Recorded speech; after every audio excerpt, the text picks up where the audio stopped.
Assalomu alaykum. Men Orziyev Ismoil. Bugun sizlar bilan natural sonlarning bo'linish alomatlari va natural sonlarni tub ko'paytiruvchilarga ajratish mavzusida eng sodda usulda noldan boshlab tushuntirib beraman. Video oxirida siz shu mavzular bo'yicha umumiy tushunchaga ega bo'lasizlar va qaysi masalalar qo'llashni o'rganib olasizlar. Demak, sizlar bilan birinchi navbatda son nima, raqam nima, shularning bir farqiga borib olishimiz kerak. Demak, raqam bu 0 dan 9 gacha bo'lgan belgilar to'plami. Son esa mana shu raqamlardan tashkil topadi. Masalan, 2026 2026 raqamlaridan 2026 soni hosil bo'ladi yoki 1999 yoki 1999 raqamlaridan 1999 soni hosil bo'ladi. Ya'ni barcha sonlarimiz mana shu 0 dan 9 gacha bo'lgan raqamlardan hosil bo'ladi. Endi bizlarga tub son degan tushuncha bor. Tub son nima? Tub son qayerlarda ishlatiladi? Shunga qaraymiz. Tub son o'ziga va birga bo'lingan sonlarning bari tub son bo'ladi. Tub sonlar eng kichik tub son 2, 3, 5, 7, 11, 13 va hokazo ketadi.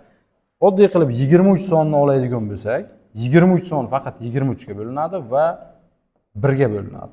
Bu tub sonlardan biri hisoblanadi. Endi sonlarni tub ko'paytiruvchilarga ajratishni ko'rib chiqamiz. Sonlarni tub ko'paytiruvchilarga ajratish degani faqat tub sonlarga bo'lib chiqish tushuniladi. Endi natural sonlarni bo'linish alomatlarini ko'rib chiqamiz. 2 ga, 3 ga, 4 ga, 5 ga va hokazo. 2 ga bo'linish alomati. Bu sonning oxirgi raqami juft bo'lsa yoki 0 bilan tugasa, u son 2 ga bo'linadi. Ya'ni juft sonlarning hammasi 2 ga bo'linadi. 3 ga bo'linish alomati. Raqamlar yig'indisi 3 ga bo'linsa, u son 3 ga bo'linadi. Masalan, 495 ni olaylik. Buni raqamlar yig'indisi nima bo'ladi? 4 plus 9 plus 5. Buni qo'shsak, 4 ga 9 qo'shsak 13, 13 ga 5 qo'shsak 18. 18 3 ga bo'linadi, demak, bu son ham 3 ga bo'linadi. 4 ga bo'linish alomati. Oxirgi ikkita raqami 4 ga bo'linsa, bu son 4 ga bo'linadi. Masalan, 2064 mana. 64 4 ga bo'linadimi? Bo'linadi. Bu son ham 4 ga bo'linadi. 5 ga bo'linish alomati. Raqamlarning oxirgi raqami 0 yoki 5 bilan tugagan sonlarning hammasi 5 ga bo'linadi. 6 ga bo'linish alomati.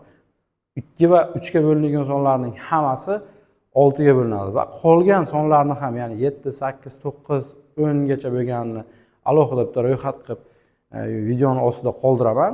O'shandan ko'rib olishlaringiz mumkin. Endi natural sonlarni tub ko'paytiruvchilarga ajratishni ko'rib chiqamiz. Masalan, 48.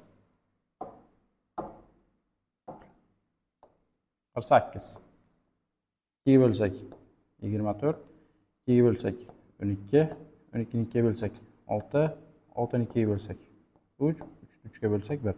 Ya'ni 2 ga bo'linmay qolganda, tub sonni o'ziga qo'yib qo'yganda o'ziga bo'laveramiz. Xuddi shunday 90 ni ham 2 ga bo'lsak 45, 3 ga bo'lsak 15, 3 ga bo'lsak 5, 5 ga bo'lsak 1.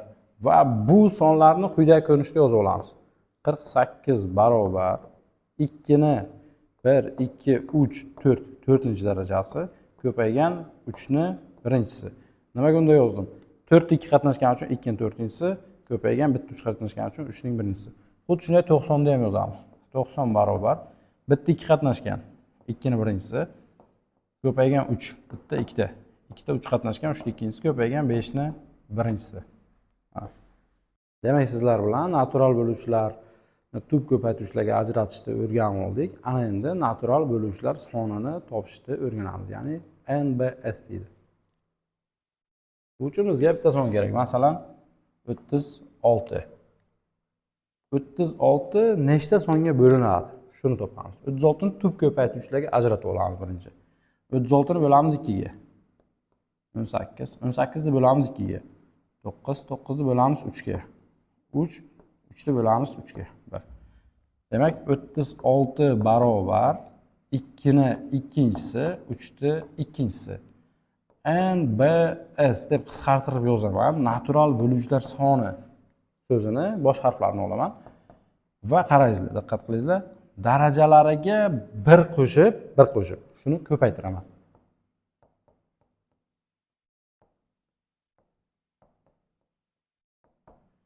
Demak, 2 ga 1 ni qo'shsak 3, yana 2 ga 1 ni qo'shsak 3. 9. 9 nima bu? Bu 36 ni nechta songa bo'linishi, ya'ni 36 9 ta songa bo'linadi bu. Yana bir sonni shunday bo'lib ko'rsataman, ya'ni natural bo'luvchilar sonini topishni. 1080 bo'lamiz 2 ga 540 bo'lamiz 2 ga 270 bo'lamiz 2 ga 135 bo'lamiz 3 ga 45 bo'lamiz 3 ga 15 bo'lamiz 3 ga 5 bo'lamiz 5 ga 1. Demak 1080 barobar 1 2 3. 2 ni 3-inchisi ko'paygan 1 2 3. 3 ning 3-inchisi ko'paygan 5 ning 1-inchisi. NBS darajalarini belgilab olaman. Shu darajalariga 1 qo'shib ko'paytiraman. Demak, 3 ga 1 ni qo'shsak 4, bunisi 3 ga 1 ni qo'shsak yana 4, 1 ga 1 ni qo'shsak 2. 4 kere 4 16, 16 ni 2 ga ko'paytirsak 32. Demak, 1080 sonining bo'luvchilar soni 32 ta ekan. Endi siz natural sonlarning bo'linish alomatlari, natural sonlar tub ko'paytuvchilarga ajratish, natural sonlarni bo'luvchilar sonini topishni adashtirmaysiz. Agar video foydali bo'lgan bo'lsa, like bosing, izohlarda qaysi misol ishlolmasligingizni yozib keting. Keyingi videomiz qaysi mavzuda bo'lishini ham izohda qoldiring.